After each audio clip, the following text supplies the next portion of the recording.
노인이 존중받지 못하는 곳에는 젊은이의 미래도 없다.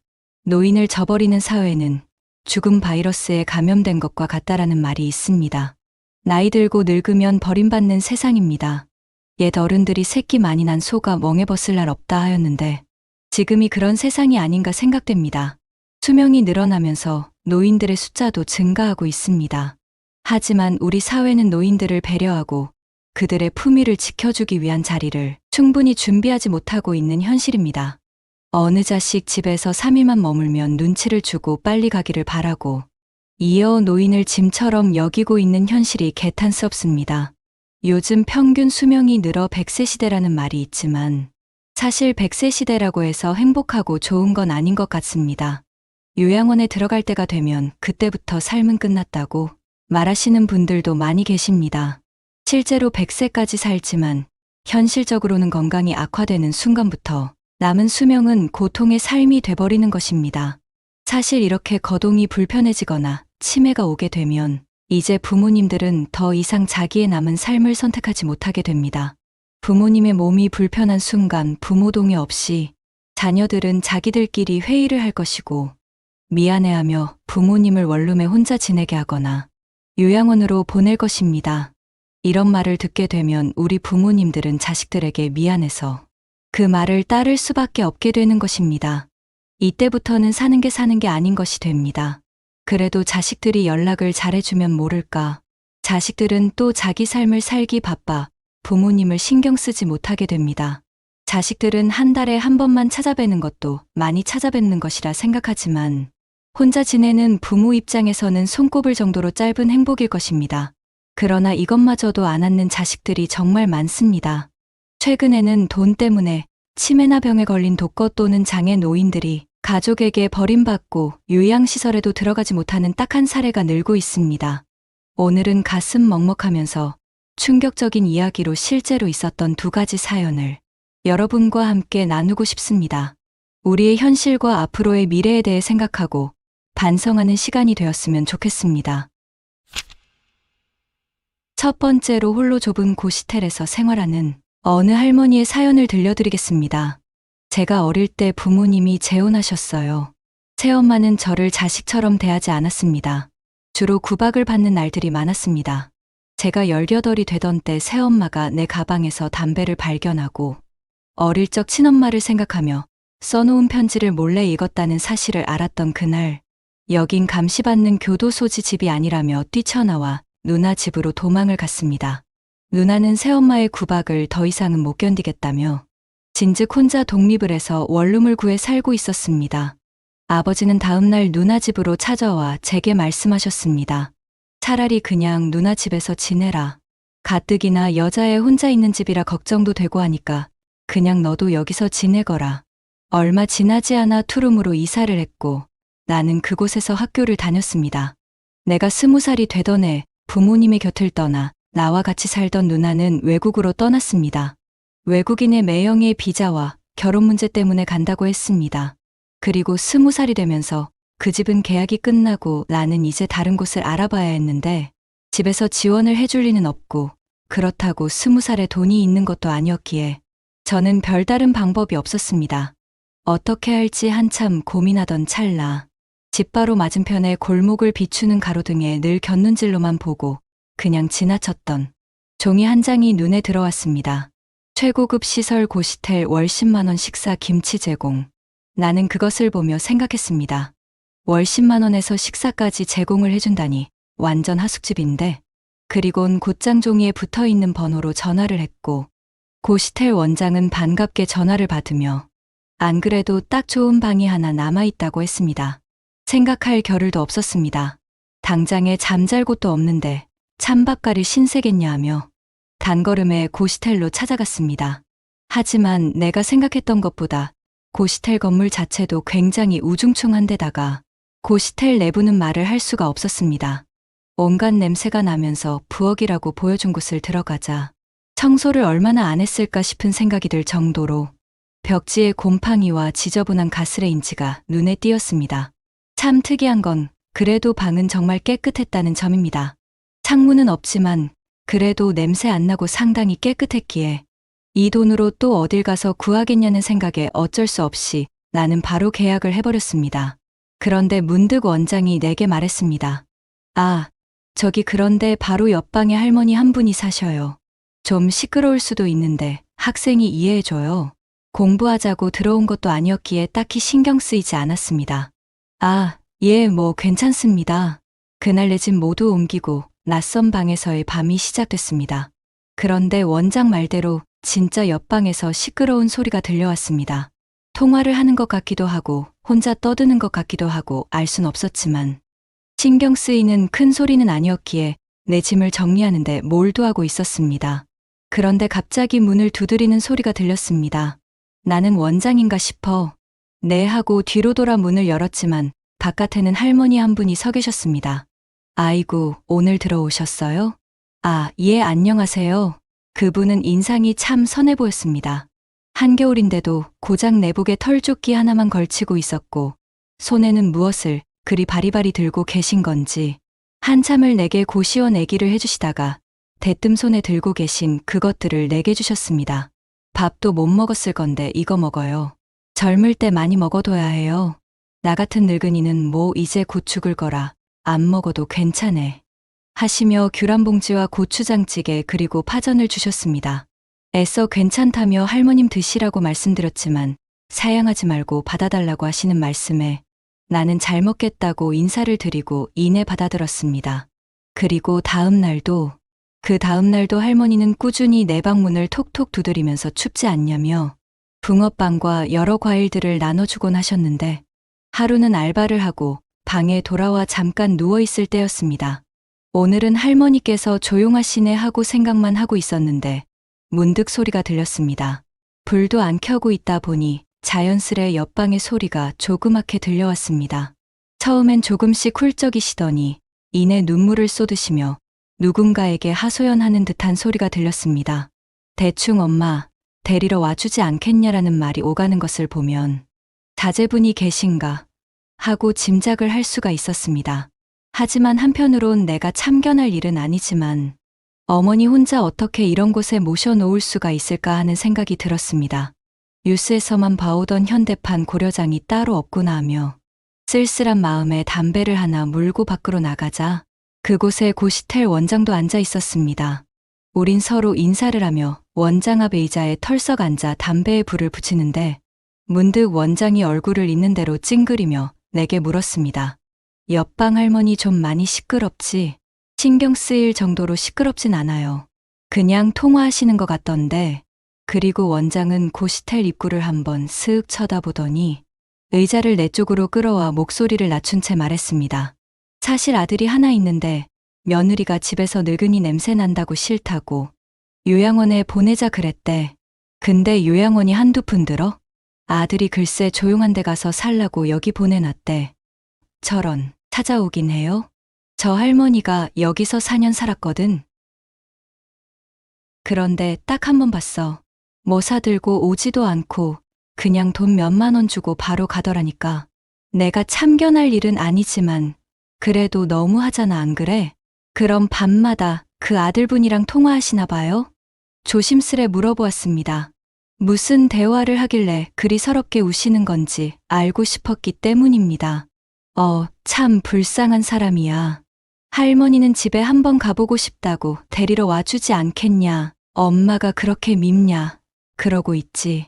아들은 며느리한테 잡혀 사는지 절대로 안 된다 그러더래. 아무리 그래도 자기 엄마인데 그러다가 이내 다른 사람들이 우르르 나와서 우린 대화를 마쳤습니다. 할머니께 그런 사연이 있었구나 하는 생각과 어쩌면 조금이라도 다른 사람이랑 대화도 하고 먹을 것을 나눠주면서 조금이나마 그 마음을 달래고자 하셨던 건 아닐까 싶은 생각이 들었습니다.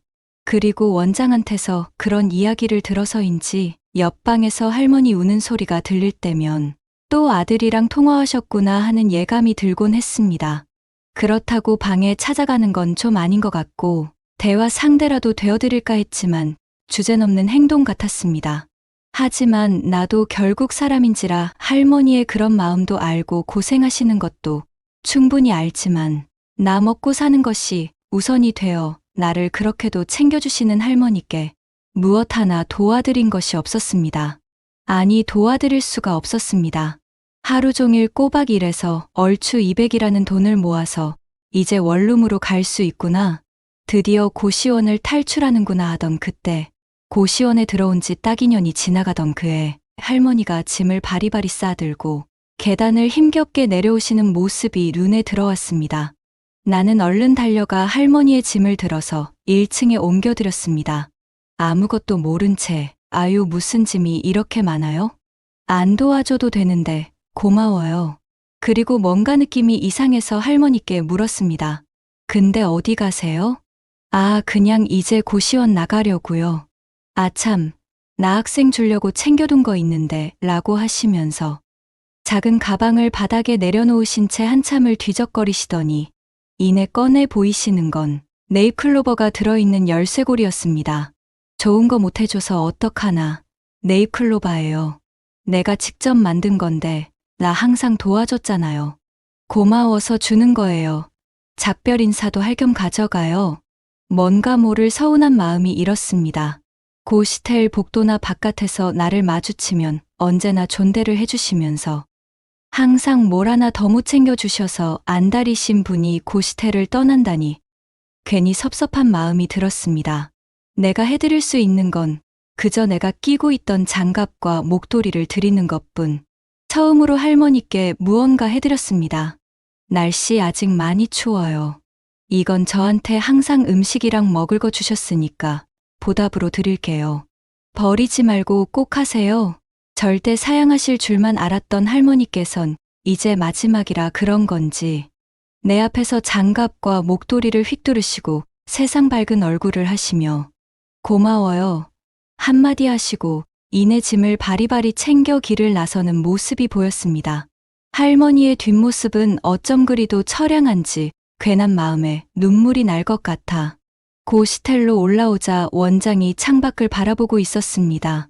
나는 조용히 인사를 건넸습니다. 안녕하세요. 그러자 원장은 새삼 놀라며 물었습니다. 이제 와? 네. 저 오다가 옆방 할머니 마주쳤는데 이제 아드님 댁으로 가시나 봐요? 그러자 원장은 갑자기 표정이 어두워지면서 담배를 하나 꺼내 물더니 내게 말했습니다. 아휴, 내 아들이었어 봐. 아주 그냥. 왜요? 또 왔었어요? 아니, 오늘이 방세 내는 날이잖아. 할머니랑 학생만 안 보냈더라고. 아, 맞다. 바로 보내드릴게요. 그건 그렇고 할머니 방세는 매달 아들이 보내온단 말이야. 근데 지금 3달째 돈을 안 보낸 거야. 할머니도 그거라니까 오늘 아들한테 전화를 했더니 며느리가 대신 받아서 뭐 지들도 힘들다나 뭐라나 그랬다잖아. 아니, 그럴 거면 그냥 있게라도 해주든가. 원장은 주변을 힐끗 보더니 이내 마르리었습니다. 아니, 그렇잖아. 내가 올 겨울까지만이라도 돈 안 받고 계시게 해드릴 테니까 그냥 두시하고 그랬더니 됐대요. 또 그냥 내보내래. 아들이 그래요? 아니, 며느리가. 원장은 손해를 보면서도 할머니를 조금이나마 챙겨드리고 싶었지만 결국 못된 아들 내외 덕에 그조차 날아가 버렸습니다.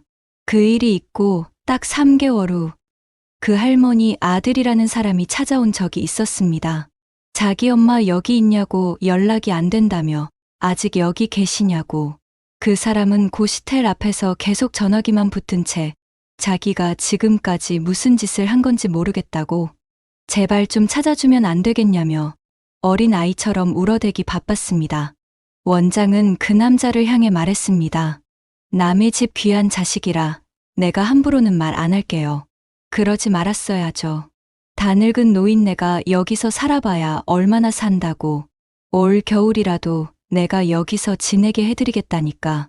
본인들이 내보내라고 할 땐 언제고 이제 와서 찾아달라는 거예요? 가세요. 본인들이 일을 이렇게 만든 거고 어머니 연락 안 돼서 미치겠는 그 감정도 당신들 몫이니까 엄한 데 와서 찾지 말고 가세요. 그 남자는 한참을 그렇게 엎드려 울다가 가버렸습니다. 이후로 나도 고시텔을 나오고 이제는 그 고시텔도 문을 닫았습니다. 과연 아들은 할머니를 찾았을까요? 날씨가 슬슬 추워지려고 하니까 문득 그날의 기억이 떠올라 써봅니다. 듣기만 해도 가슴이 뭉클해지는 사연입니다. 딸이 같이 와서 살자 해놓고 날 내쫓았다라는 두 번째 사연입니다. 아파트 현관문 앞에서 30도가 넘는 여름임에도 불구하고 부채 한 장으로 20일 가까이 숙식을 하는 80대 할머니 사연이 전해지면서 많은 사람들에게 큰 충격과 공분을 주고 있습니다.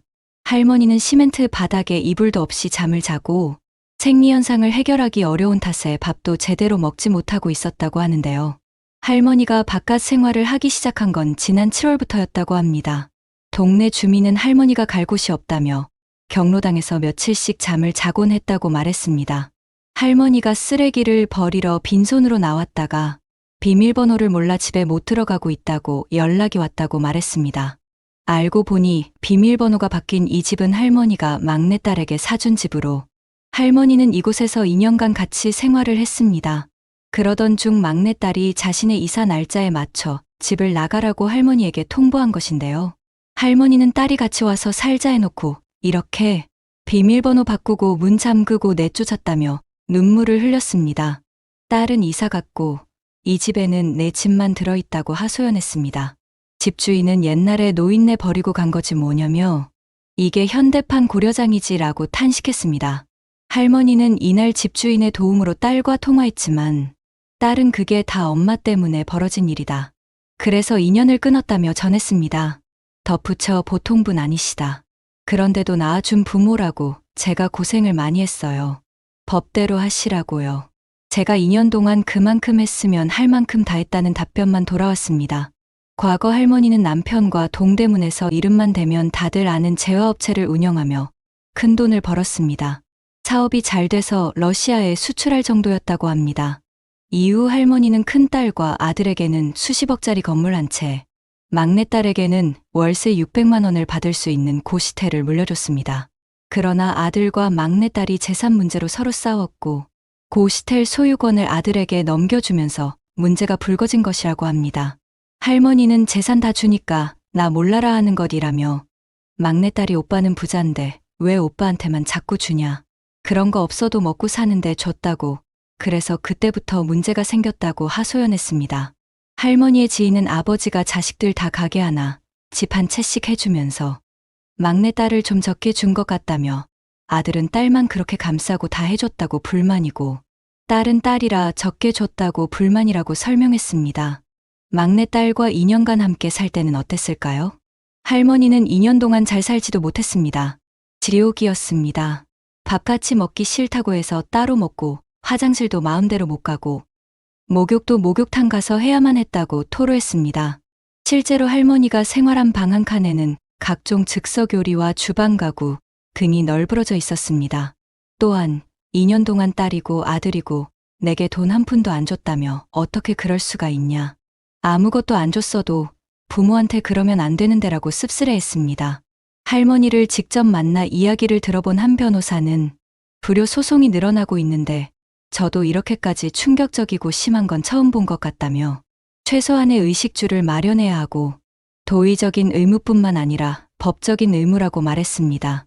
이어 민법에 규정돼 있는데 자녀들이 법적 의무를 위반하고 있는 것이라며 부모님 같은 경우에는 존속유기죄가 돼 형이 가중처벌될 수 있다고 덧붙였습니다. 이후 막내딸은 2천만 원 보내면 짐 빼기로 약속하셨죠? 이삿짐 사람 불러두고 연락하면 바로 돈 보내겠다면서 할머니에게 2천만 원을 보냈고 할머니는 집에 들어가 짐을 정리할 수가 있었습니다. 어디로 갈지 묻는 물음에 할머니는 발 닿는 대로 가겠다고 말씀하시며 씁쓸해 하셨습니다. 해당 사연은 커뮤니티에 돈을 가장 많이 준 아들에게는 왜 가지 않았냐는 의견과 그래도 부모님인데 부양해야 되지 않냐 등 다양한 글이 올라오며 화제가 됐습니다. 여러분은 두 사연을 들으니 어떤 생각이 드시나요? 자식들을 잘못 키운 부모의 탓일까요? 아무리 그래도 낳아준 부모에게 불효를 하는 자식들의 문제일까요? 돈이 아무리 많이 있어도 노후자금까지 탈탈 털어서 자식에게 주다 보니 결국 이렇게 비참하게 버림받는 상황에 처해진 건 아닐까요? 자식도 문제지만 부모가 현명하게 처신했다면 좋았을 것 같다는 생각이 듭니다. 자식을 사랑하는 것은 부모의 당연한 마음입니다. 하지만 자식을 위해 내 인생을 바치지 마세요. 자식을 위해 살지 말고 자신을 위한 인생을 살아가시길 바랍니다. 그것이야말로 자식도 부모도 행복해지는 길입니다. 건강하고 행복만 가득하시길 바랍니다. 이상으로 오늘의 영상을 마치겠습니다. 지금까지 삶을 바꾸는 지혜였습니다. 여러분의 인생을 응원합니다. 다음에 더 좋은 내용으로 찾아뵙겠습니다. 감사합니다.